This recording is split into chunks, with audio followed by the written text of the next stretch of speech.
This is Dawn Harima. I'm with Self Foundry, and I am a certified life coach and a high school teacher. And I'm also a mom. Frankly, this is not the 90s. This is not the early 2000s. Things are different, and we need to get with the program. And I need you all to come together, understanding that we are forging a new frontier in parenting. So let's do this together. We're going to raise resilient kids, confident kids. They're going to sail into adulthood together. We know God has our children. I am so blessed to be on this journey with you of parenting. I live for summer. For me, I'm just soaking up all the vitamin D I can get. But there's some really, really cool, fascinating stuff. For instance, in the summer, we often go barefoot.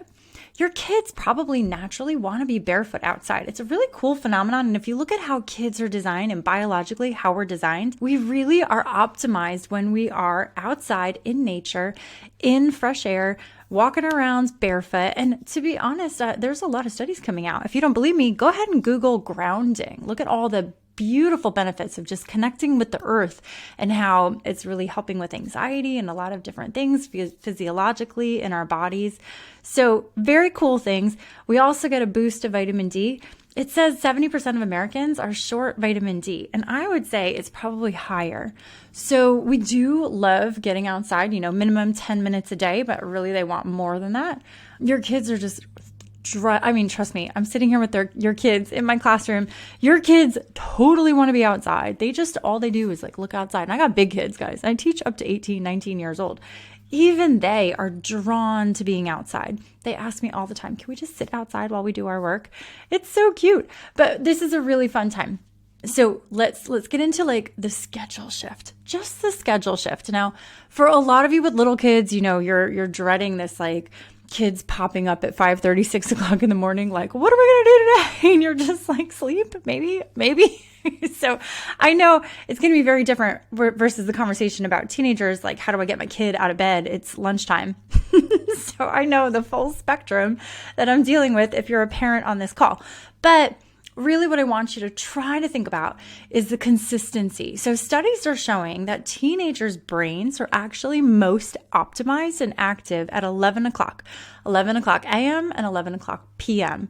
This is very, very different from adults. So our schedules and our structure is going to be super different. That's why it's really funny because my kids always, their brain activity is higher, from 11 to midnight. And that's usually when drama from the day kind of starts to surface in their mind. Kind of started around age 12, 13. But it's just that their bodies are really, really primed up at 11 o'clock during the day and at night. Yay! You gotta love that when you gotta be up at 5 in the morning. But I just want you to kind of remember, there's stages. It's okay as long as your child is consistent. So in my mind as a parent, I was always more focused on the number of hours slept versus the time frame slept. So as we're parenting in the summer, I want your goal to be about health. Don't worry so much about fitting in normal schedules. Possibly this is a good time for kids to figure out their natural circadian rhythm. A really good opportunity in the summer is to help them feel their body. When do they need to be outside? When do they need to rest? When do they need to take a nap? When do they need to go do physical activity? So if we can teach our kids to really tune into their bodies during the summer, it is awesome. This is also a really great time when you're working on the sleep schedule to work on an actual schedule.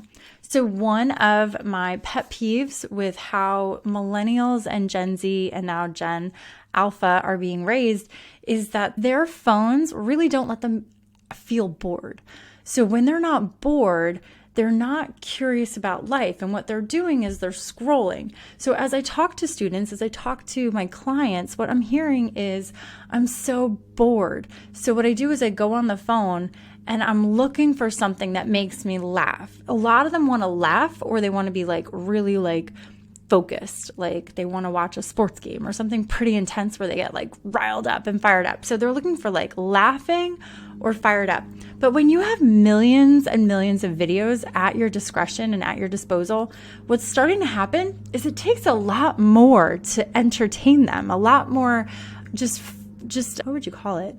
I don't even know. I don't even know what they're looking at. I mean, half of it is ridiculous, but just a lot more attention seeking, attention grabbing. They know that these kids' attention spans are super short. So what they're doing is they're making clips, they're making shorts, they're making these videos shorter and shorter and shorter, and trying to like pack a punch faster to get them to laugh, to get them to hook in, to get them engaged, to get them fired up. So when we're looking at how that's affecting their sense of time, they're really, really short attention span. So I want you, I'm going to beg of you to really focus on giving them more extended time activities.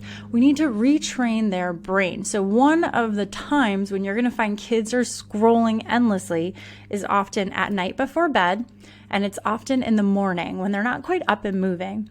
So one of the tips I gave to a client who I'm finding this is happening with is I said, please, please, please, when you go to bed, take your child's phone and charge it in your room. And then don't give it to your child until they have gotten in the car to go to school or gotten in like X number of chores, like whatever it is. And you can apply this to summer or you can apply this to the school year, but you just want to take the phone and then give their brain a break. We want our kids to say, I'm bored. If you hear I'm bored, I'm going to give you like 5 gold stars because boredom is the beginning of creativity. Boredom is when their brain starts to kick into gear. Boredom is when you actually let your imagination come to life. So the more we can get our kids bored, the better their development of their brain is going to be. Can I just get an amen? We cannot keep spoon feeding them stuff to do. This is not your job. Your job as a parent is not to prevent your child from ever experiencing the horrible feeling of boredom. When I talk to kids, they literally tell me that boredom gives them anxiety. So, I mean, like just process that for 1 minute. Boredom is equal to anxiety. Boredom is equal to depression. When we start to see this happening where they're unable to distinguish the difference between anxious and stressed out and bored and depressed, like we need to really, really intervene. So I'm going to beg of you, let your child be bored at every age. The younger, the better. We want them to begin to experience boredom. When we create space for boredom, however, we need to give them resources to pour into. So this is where hobbies come into play.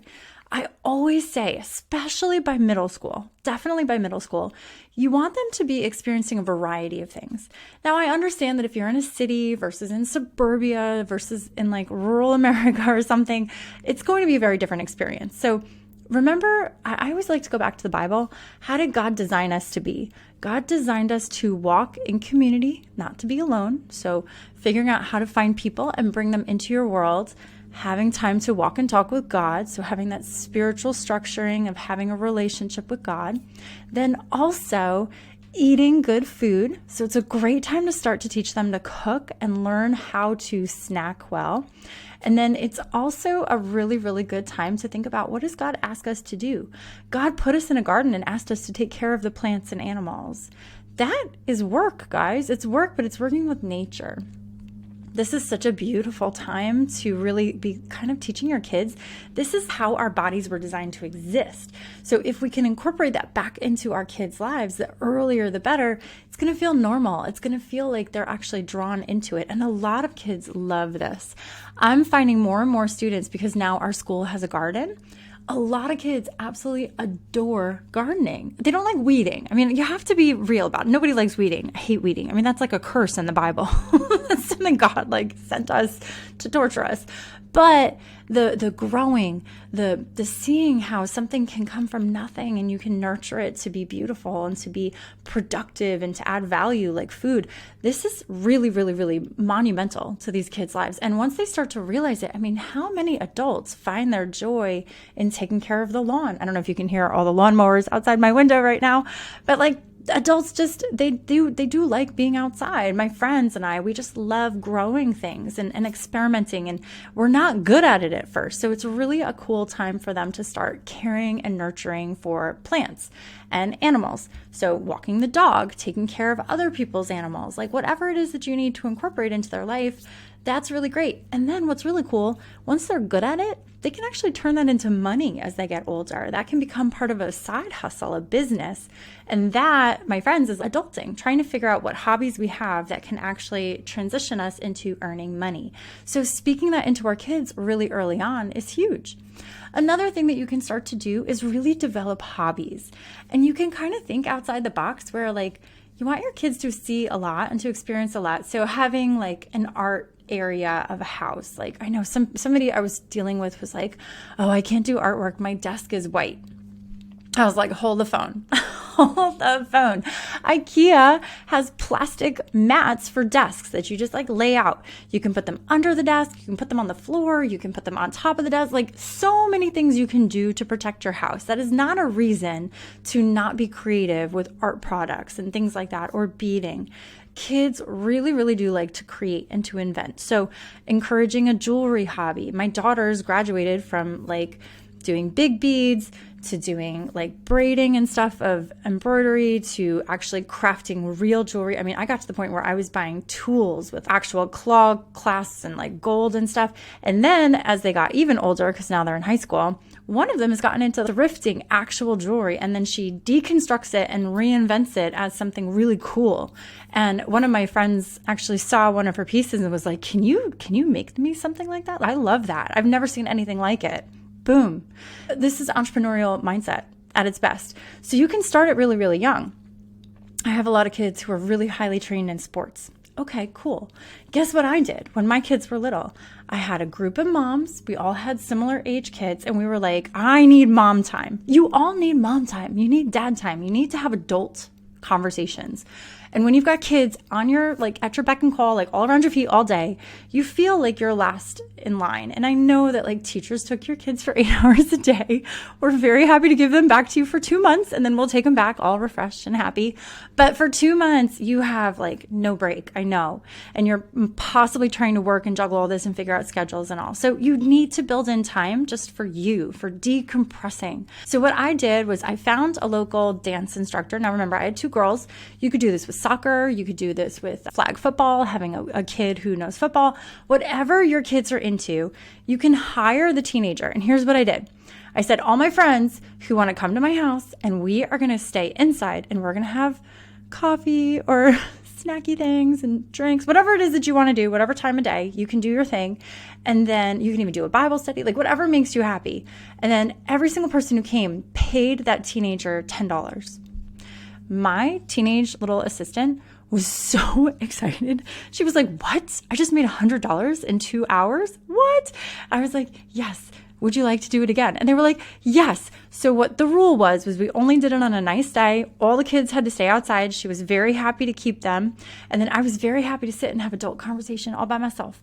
And, we got really gritty as parents. We would go to IKEA and check the kids into the ball pit, and we would have coffee there. Like we just did whatever we had to do to get together. Make you a priority.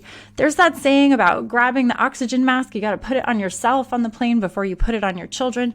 This is so true in so many ways. So try to find times that work for you. If you have littles, a really awesome thing to do is to try to find parents in the community and just kind of put it out there. Put it on the town Facebook page. Put it on whatever.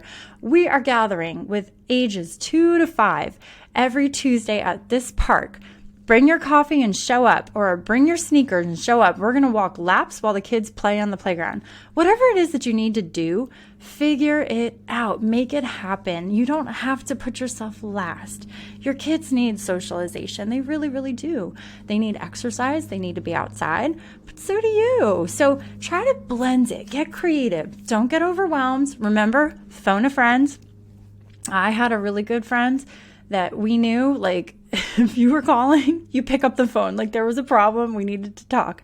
That's really awesome, but sometimes you need to find your person. This is a lonely time to parent, I think. Post-COVID, everybody got kind of I don't know, we locked in too long, I think. And I think it takes a lot of energy and a lot of confidence and a lot of time to put yourself back out in the world and reconnect with people.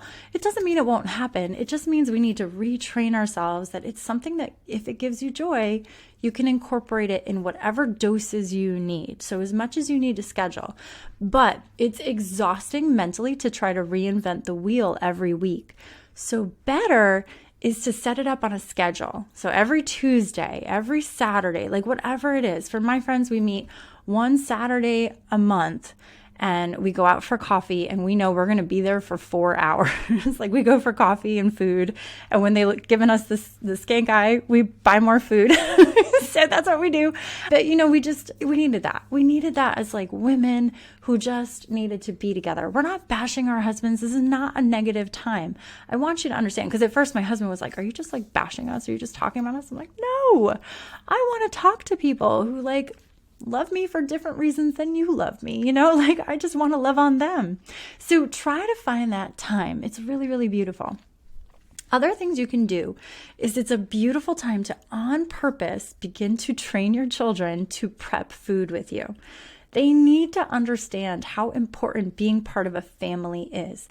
How do families come together? So many times it's food. We have lost a lot of matriarchs in our society who used to gather people. Gathering is huge. Families need those people, the patriarch, the matriarch of the family, to gather us. Many of us are hesitant to step into those roles, I think, and a lot of the elderly are a little tired of always being the one to gather. So it's a really cool time to kind of think about the legacy. Who's taking that on? So you're possibly going to be taking that on as parents, like you're starting to step into the next role where the grandparents get to relax a bit and you start to take on the heavy load. But bring your kids with you. It starts at the table. So what I think you should do is really, and I'm just recommending this from what I did, was think to yourself, what's your goal? My goal for my kids was I wanted to be able to, this sounds really morbid, die, and they would be okay by age 14. I don't know why I got that in my head, but it really, really served me. I'm like, I want my kids to no longer need me by age 14, but to want to be with me by age 14. Like I wanted to love them and be there for them, but I wanted to give them every skill set that they needed by age 14. And I can say every single one of them, all three, without a doubt would have been fine if I died when they were 14. They would have just been fine. They wouldn't even have needed much of anything. I think they could have even started a business by the time I was done with them. So I was super, super proud of them, but I worked on that really, really intentionally. One of them is food. Now, I have a daughter who has an autoimmune disease that is very difficult to control, and we use food as medicine, honestly. So for her, she had to learn how to cook her food, what she was sensitive to, how to make it easy, how to food prep. So we do this as a family. We food prep. It sounds really overwhelming and intimidating, and I think it kind of is, but it started with me going to the grocery with them. We started very slow. Let's go to the grocery. Let's see what you want for the week. We would sit down, and every time I made a meal, I would be like, do you like this meal? Should it go in the book? And what we did was we built a book. We have a recipe book, and it's like Harima approved recipes. So if it was good enough, I would copy it in. And then what we started to do was when we were kind of like meal prepping, we would go, oh, well, let's go to the book and see what ideas we should have. And that was great because sometimes you get stuck in a rut. Like how many times can you eat the same food? So we would have this book of food we'd tried that we liked. And then we would kind of reinvent it. Some of the recipes over time, I was like, whoa, we need to rewrite this and make it healthy. So we've done that too, it's totally doable. So that's how it started. Shopping, creating a recipe book. And then over time, I started to ask them to prep the food with me. So they knew that they would come home from the grocery, we would put the food away, and then we would prep like vegetables and meat and things like that. So that kind of was the first transition. And then over time, especially with my daughter with the autoimmune, she knew Sundays were food prep time. She had to get ready for the week. And so for her, my goal, because honestly, this girl's got big dreams, big ones, and I know she's going to want to travel, and I know I'm not going to go with her. I'm not going to be able to get on the road with her. And that really is legit what she wants to do. If you ask her what she wants to be a rock star. She wants to be a producer. She wants to be a songwriter. all of that is getting on the road. So I knew I needed to free her from me. And when you think about that, that's really beautiful. All of us want, when they're 18, for our kids to just fly from the house, and we want them to choose to visit. We don't want them to feel like they have to live with us because we need them, or because they don't have money, or because they don't feel safe. We want our kids to fly the coop.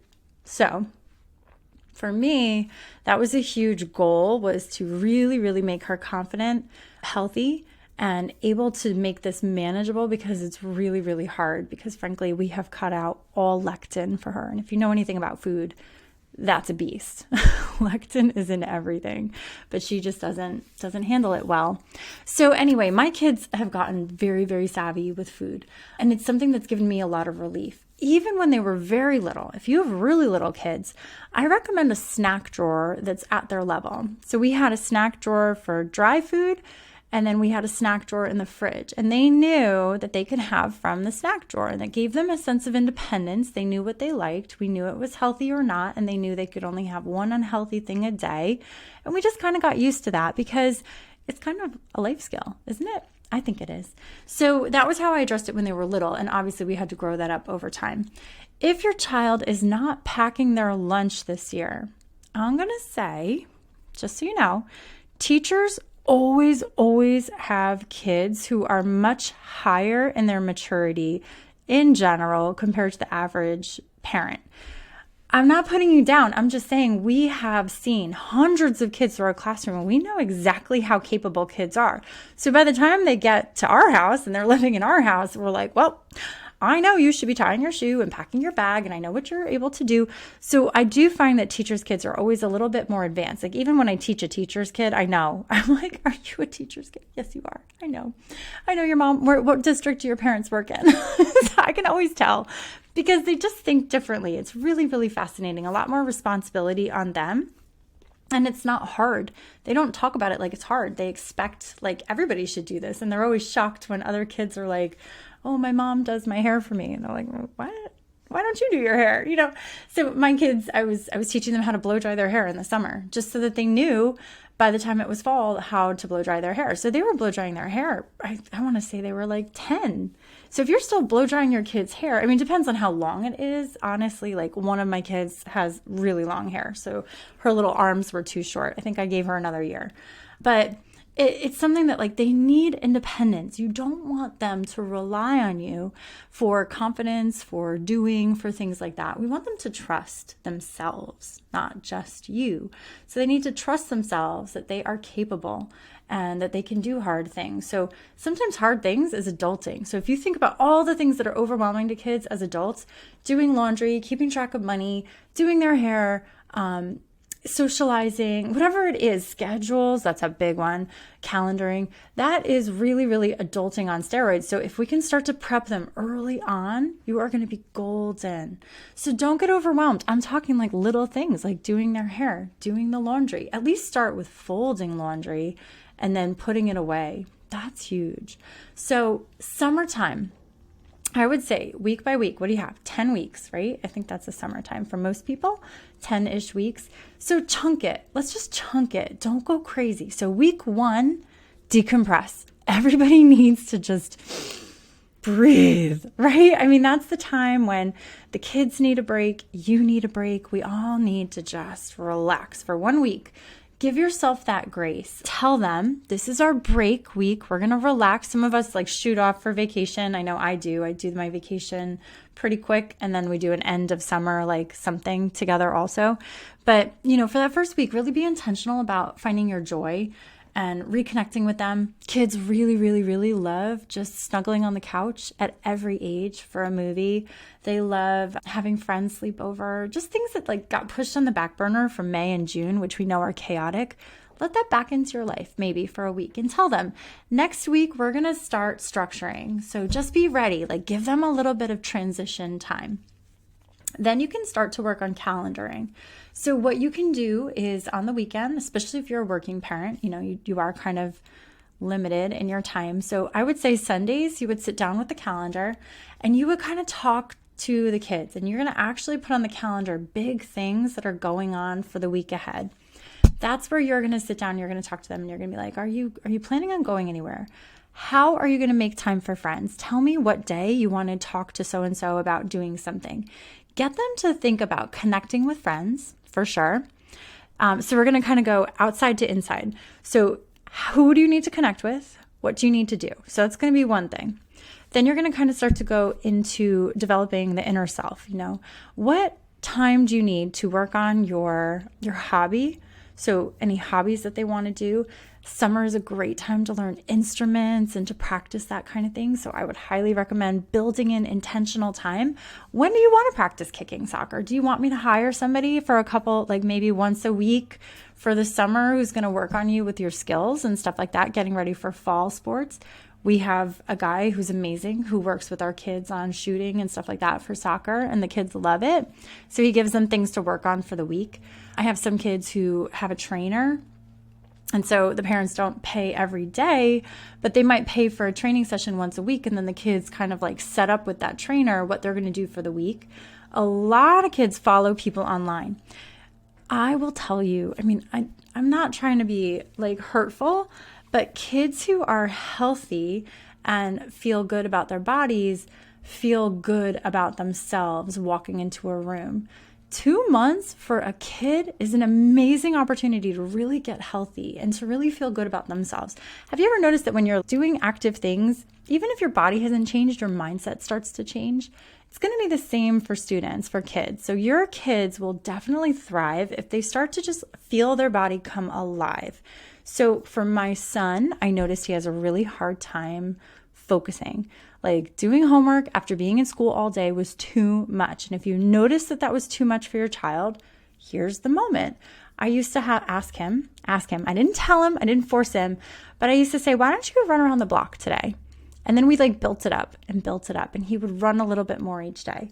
And what he was finding was that he was much calmer. He was able to sleep better. He felt better. And wouldn't you know it, the kid's 27 and he's running marathons, so it's incredible, but he needed that movement. And my other daughter ended up being the same way. She doesn't like it if she doesn't run at least 2 or 3 miles a day. And that was something we had to figure out kind of early on, was that helps them focus. It gives them better calm for the rest of the day, better self-concept, better ability to relax when they were supposed to relax. My other daughter, who's more like me, she finds running increases her stress. So she really was learning that her body, I know what it is because I deal with it, it's like a cortisol reaction. So we tend to have a higher cortisol reaction when we run. So what we're learning, because that's what I'm actually in a training program myself, is that walking is all our bodies need. So we're focusing on 10,000 steps a day. So we have this fun goal between my daughter and I, is we're going to get to 10,000 steps every day. And so she'll come back and she's like, I did 3 miles today. And I'm like, I only got 2. And then it's a game. And then we go for a walk at night. We love walking at night. Remember, when are your kids most peaked? It's at 11 o'clock at night. So we like going for a night walk. It's super fun as your kids get older. It's a great time to connect. It's not so hot. And you can take the dog. You can go as a family. I see a lot of families by me walking together. It's really beautiful. So maybe consider that. Having these healthy habits just established at an earlier age is going to benefit them so much down the road. So I wanted to talk about rules, because we're kind of talking about nighttime. And if you're raising teens, tweens, you might understand that rules is going to be a thing that's going to kind of be butting heads, right? So rules. You want to make sure when you're building rules for the summer that they make sense for the values you have for your family. What I mean by that is not every rule actually really matters. I always use the example, we tell toddlers that they have to share. Share your toy, Tommy. That's how you're nice. Friends share. Let me be honest, as an adult, I so rarely share. There's only one person that I really share with, and that's my spouse. And I deeply love him, but I also expect him to share. We also have a covenantal contract to share our finances, share our home, share our child, share everything. So that is an exception. The average friend who is not necessarily 100% reliable, why are we asking them to share? I don't share my coffee. I don't share my cell phone. I don't share my car. I don't share my laptop. I don't share. when we focus on these things that don't really match our values for life, it's very confusing to kids. So one of the things that I think you could kind of do, sit down with your spouse, try to come up with a list of rules that will match your values. Make sure that they're like something you will die on the hill for. What I mean by that is that you are willing to punish and follow through with discipline if your child breaks that rule. If you do not want your child having opposite sex friends in their bedroom and you're going to die on that hill, make it a rule. But express it, not in a mean way, not when they've already broken a rule. Set it up ahead of time. So early summer is a great time to create a little bit of structure. Think about what it is that you want them doing.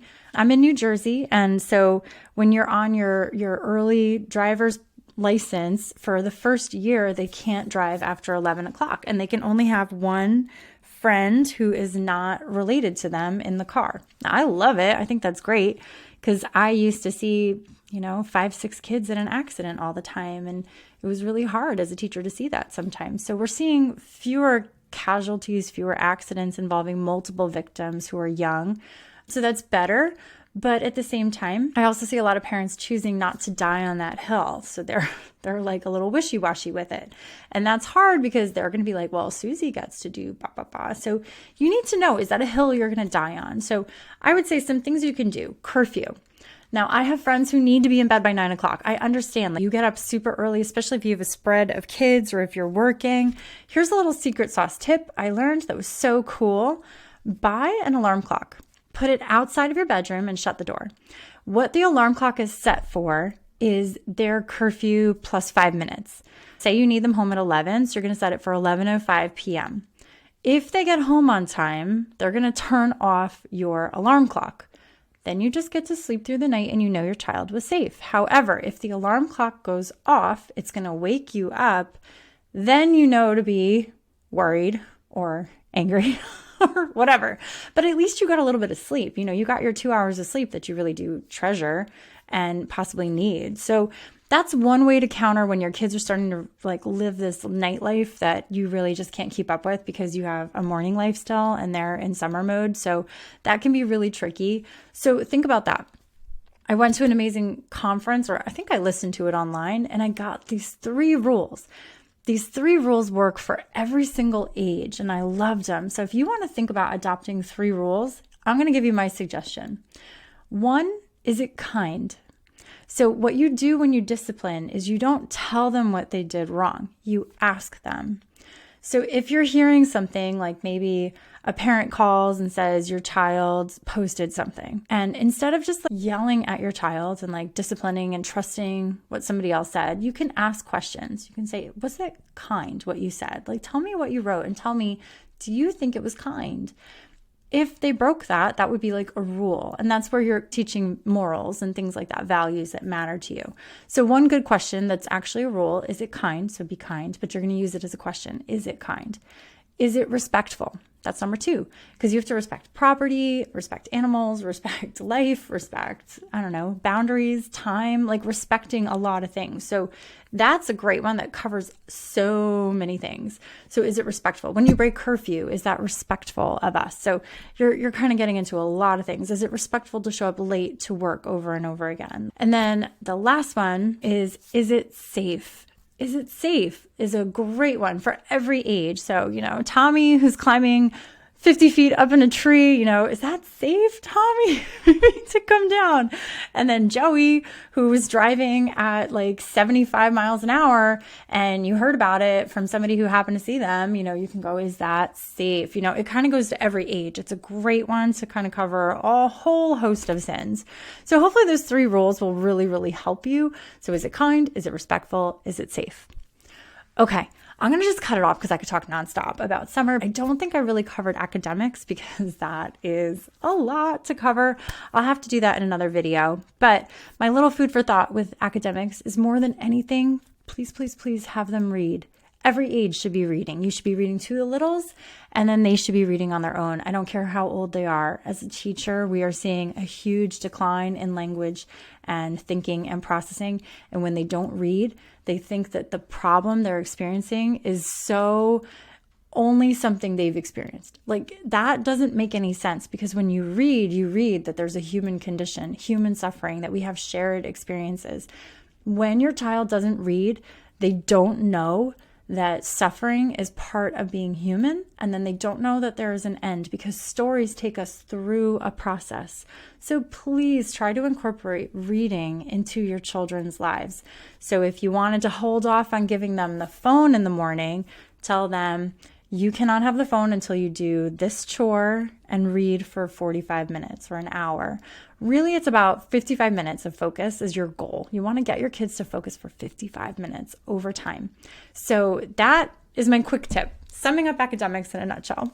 I hope this was beneficial. I hope you kind of thought about not just the overwhelm, but the opportunity that summer presents to us as parents, because I hope that your kids will become really confident, really changed over summer, ready to tackle the fall, ready to really be more confident in who they are, how they're designed, their identity, knowing what they're good at, knowing that they are becoming independent, and being honestly really willing to take some risks. So I think that's cool too. Lots of things that we can talk about, but food for thought. So if you are interested, I do have a tech contract that you can sign up for. The tech contract is just a way to basically first have a conversation with your spouse and anybody else who's taking care of your child in the summer, just to get the language shared before you're talking in front of your child, to talk about discipline practices, what would happen if something went bad, and then to give the tech contract to your child. And then everybody signs off on it, and you keep it in a public place, like on the refrigerator. So I highly recommend it. Then you would take a picture of it. And then when your child breaks a rule, you would literally zoom in on that part, snap a picture, text it to them and say, what do you think about this part of the contract that you signed? Do we have a problem? Do we have a conflict between us and the contract? What exactly went bad here? So it's really a conversational platform. This helps us to not yell and attack, but to have good, fruitful conversation. So if you're interested in that, I really recommend you click in there, you get that contract, edit it if you want to, you can use it as is, but I really hope that's a little bit of a blessing, especially as we go into this big open 10 weeks of unstructured time with your kids. So good luck. Happy to help you. Call me if you need to talk about it, if you have any questions. And I also do one-on-ones. So if you ever wanted to have a consult, my consults are free. And coming soon is my digital course. So the digital course is Rebooting the Family, and it's really for teenagers, but it's also for parents. So you could watch it on your own and then become your child's coach, or you can watch it in tandem with your child. You can even send your child off to do it on their own. And so I handle it in all different ways, but it's adaptable, and it comes with calls and consults with me and coaching, live coaching. So I want your child confident and resilient and able to navigate all of the things that life throws at us. So let me pray for you. Heavenly Father, we thank you for seasons. We thank you for the ebb and flow of time. We thank you for time for pausing. I thank you for times to reconnect. I pray for parents who are trying to do it all, who are balancing very busy schedules. I know that finances can be very tense in the summertime also, so I pray for wisdom.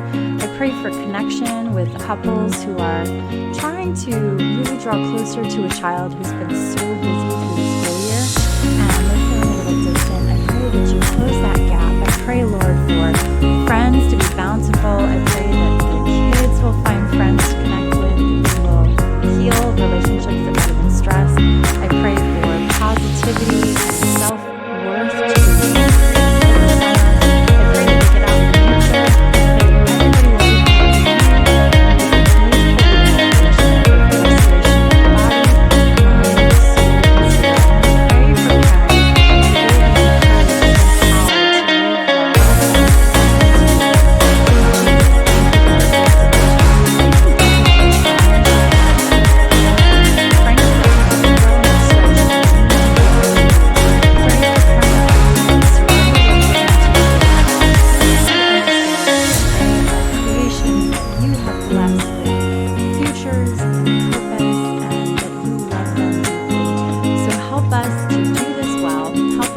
challenge our children to rise up and become really amazing men and women. We love you, Lord, and we thank you for this beautiful blessing.